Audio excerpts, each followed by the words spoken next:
There's a couple quotes out there by different authors. Epictetus, Marcus Aurelius, I think one by the Buddha.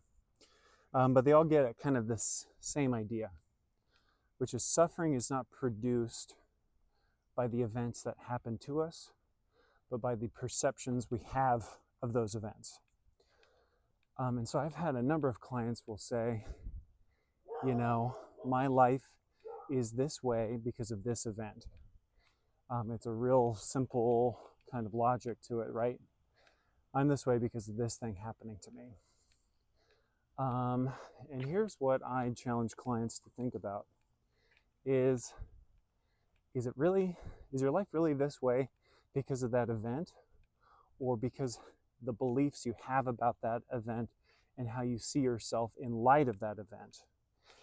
And if you were to adopt a new perception and a new self-image, I know that's easier said than done, but just if you were to suspend that way of thinking and to think of yourself in a new way, think of that event in a new way, what would that change for you? How would that alter things for you and open up new doors and new possibilities? Obviously, that's easier said than done, okay?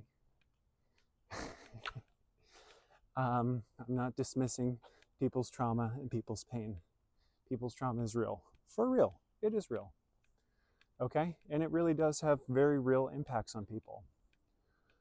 But at the end of the day, you either let that trauma define you, or you integrate that trauma into your story of resolve, your story of redemption, your story of resilience. And ultimately, that's your choice. So I don't mean to make this all about trauma, because we can experience suffering from a number of things. It's not all just about trauma. But I want to invite you into that consideration. What have you allowed? What event have you allowed to define you in such a way that it's produced limitations? And if you were to say, maybe it's not the event, but it's the perception of the event that produces the limitations, and there's other perceptions I can adopt that produce possibilities.